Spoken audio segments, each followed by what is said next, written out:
Hi, it's Kay here from fantasyfirebird.blogspot.com, or you can find me also at fantasyfirebird.stampinup.net. I just want to share with you this little box I've made for the scented and decorative soap slices that you can buy. I was at our local gardening centre at the Grosvenor Gardening Centre the other day, and they had these beautiful pieces of soap all sliced up with fancy patterns in, and I just knew I wanted to make something so that I could give them as a gift, but I also wanted to make sure that I could see some of the decorative soap in it, and I eventually came up with this little box. Now this slice of soap, I'll show you how it opens. A little slice of soap in here is narrower at the top than it is at the bottom, so rather than trying and making a fancy shaped box as in that, I went for doing the width of it at the bottom and the height. So this soap slice is 3 inch across by 2 3/4 high, and it's approximately 14/16 wide. Now I realise with the type soaps like this, you are prone to different sizes, so what I would say is you actually draw it on your card, take your measurement of your soaps, add a little bit on for a little bit of give round them, and then add your extra gusset parts, for want of a better word, on it. I'll explain as I show you the actual card and how I score it, and then you can actually work it out for yourselves if your soaps are a slightly different size. Now I've gone for the smoky slate. This cardstock comes in a pack of 3 cards. It comes with cherry cobbler, smoky slate and olive green, and they're brilliant Christmas colours. In fact, they're brilliant all year colours, but for Christmas they are Christmassy, and they're available either in the main catalogue or in the supplementary Christmas catalogue. So right, the size of this is 8.5 long by 5 1/4 wide. So on the long side you need to score at the following. You want to score at 1 inch, 3 3/4, 4 3/4 and 7 1/2, and then turning it to the short side, you want to score at 1 inch, and if you turn it all the way round and score it at 1 inch on the other side. Now if you look, the square in the middle, that's your soap size with a little bit extra. So if you measure the size of your soap and add, say, the maximum I would say would be 1/4 inch. I would probably tell you to go down to 1/8 on your measurements top and side, and then your side parts work it on the same, and that way you can make your box to fit your soap. That's probably as clear as mud. I'll try and put it down on my blog to show you exactly how best to do that in words of like less than 2 syllables, she said. Right, as in all boxes, what you need to do now is score on your score lines, burnish them.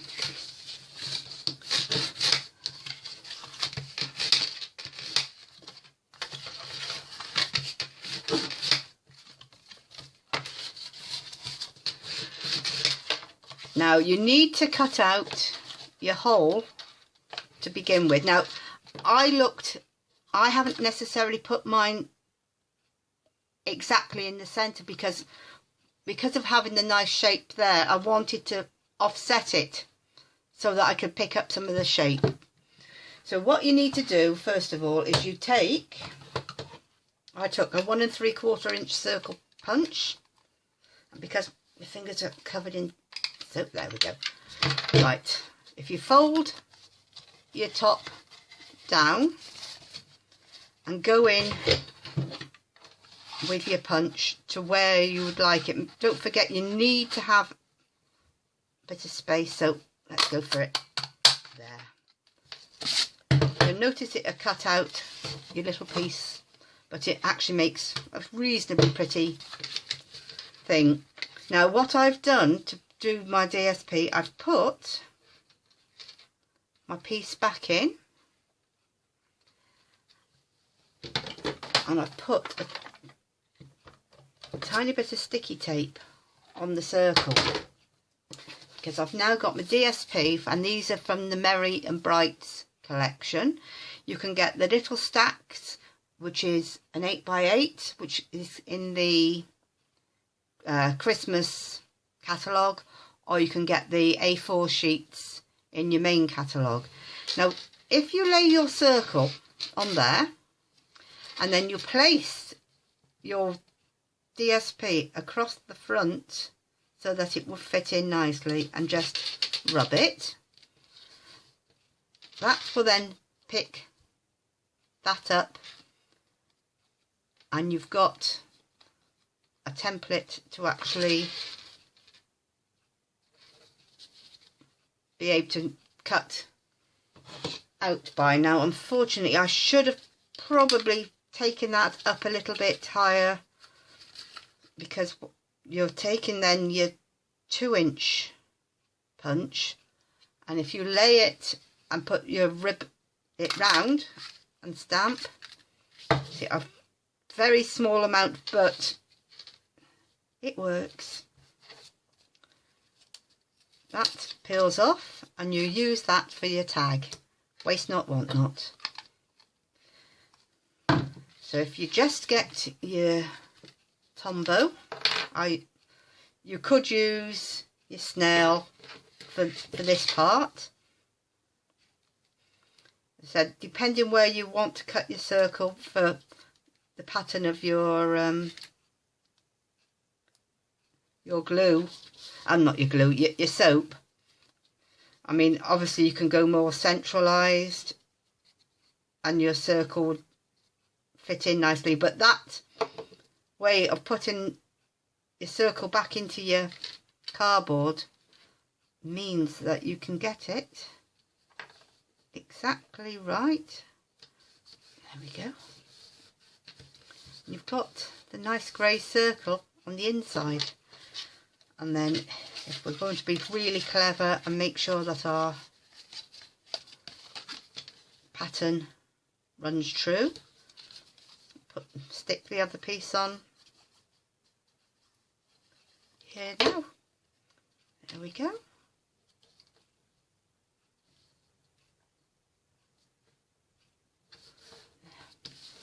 Right, what you now need to do, move that out of the way, is make your box. So you snip and tidy up your corners like most of the boxes that you'll see. Snip it and taking it from the tag part in a little bit.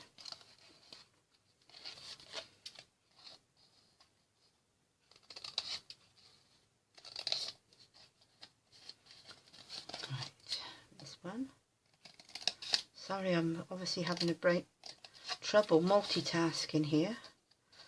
Brain's not working and mouth speaking and hands cutting at the same time without getting one of the things wrong. So I'm not really sure which to go with to get wrong, if you get my drift. I apologise if I'm speaking too fast, but that's how I am. I'm always getting told that I need to slow down. And after 55 years, I don't think I'm going to change much. Right, you've got your tags there. That'll be your back. So you want to bring your front down and over. Okay. And if you notice on here, I've cut these two tags off on the front to remove the squares on your front piece. And then on the back, I've got them so that they will slot into the box nice and easily. So what you need to do, if you look at it that way, is cut it more at an angle and cut the tag down shorter, so it's like that. It's just so it slots in the box and it folds tidy. Right, let's move that rubbish out the way. Now you can either put your box together using wet glue like I'm using here, or a lot of people are into the fast fuse. I must admit I haven't used it yet. It's on my to try list. But what you don't need to do, you don't use your ordinary Snell because it won't hold your cardboard. So you stick the two tags in like that, and then just stick the sides. As I said, it's a dead simple little box. Right. Now my closing, I just want to punch two little holes so I can bring the ribbon through. There we go. So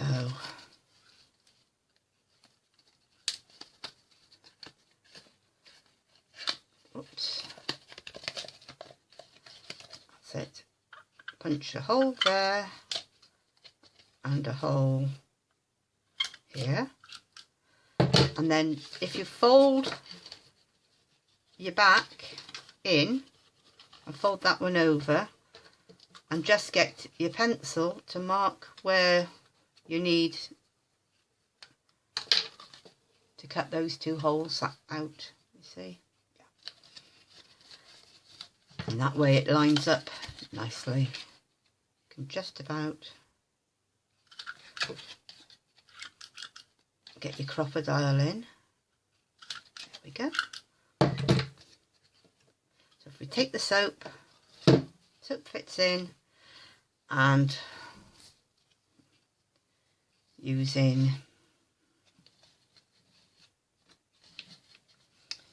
you put your ribbon in on through the back one and that way. Okay,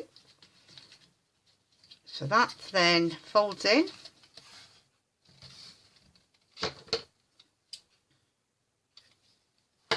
Move that, and then all you do is you bring that one through and thread it through the that flap. Tidy the end of that up in a minute. This is Stampin' Up! Ribbon that I got from the summer catalogue.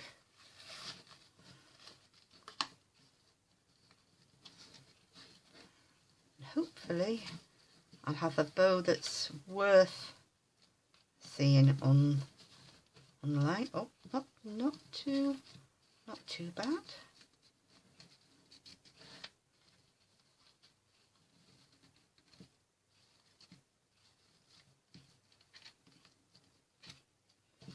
Let's tidy it. Oops. Tidy it up a bit there. Could have done with a bit longer on the tails, but as long as nobody's keeping account, there we go. Right, that's your basis of your box. Take your grey 2-inch, no, your this disc that you cut out was actually 1 3/4. So you need the 1.5 inch punch to do it, and I am absolutely made up that Stampin' Up! Have at last decided to put a 1.5 inch circle punch in. I couldn't understand what possessed them not to have it there in the first place. It never seemed to go down right from the what was it, you had the 1 3/4, and it went down to 1 3/8, and I always felt there was a big gap there. Right, I've already stamped the Merry Christmas, and that's from the Petite Pears stamp set. So I'll go in with my 1.5, and I'll glue that onto my Smoky Slate circle. So you've not wasted any of your Smoky Slate. Just punch through a little hole on the top, and then what I've done is just to make it a little bit more decorative, is I've taken a piece of the ribbon, because it's Christmas. I must admit, this is actually metallic crochet thread that belonged to my mother. When she passed away, I inherited all her craft and knitting and crocheting stuff. Now, whilst I will crochet to a point, there was a limit to how much crocheting a girl can do, but some of it is absolutely brilliant for using on my cards. So, right, just bring the little ribbons, the tails in, so I've got a smaller bow, and it just gives it that little extra festive bit. There is something very similar in the catalogue to this, which you can buy from Stampin' Up, but on the basis that I already had this knocking around and definitely needed to find something to do to use it up, I'm using this before I go forth and buy any more. Cut 2 little pieces, move that out of the way, and then you need a Stampin' Dimensional, which unfortunately I've run out of, so I've had to use some others that I found lurking in my craft drawer. And all you do is just stick it at an angle, and there you go. I think that's a lovely little box. You got your decorative on the back. If you wanted, you could put it on the sides, but to be quite honest, I think that's enough, and it's one way of really stretching your Christmas papers. And if you felt the urge with your offcuts, why not just make a little Christmas card that you can match with your DSP papers. The Merry Bright DSP papers, I think, are beautiful. So thank you very much for watching. I hope that you've enjoyed this little tutorial, and I hope to see you again very soon. Bye.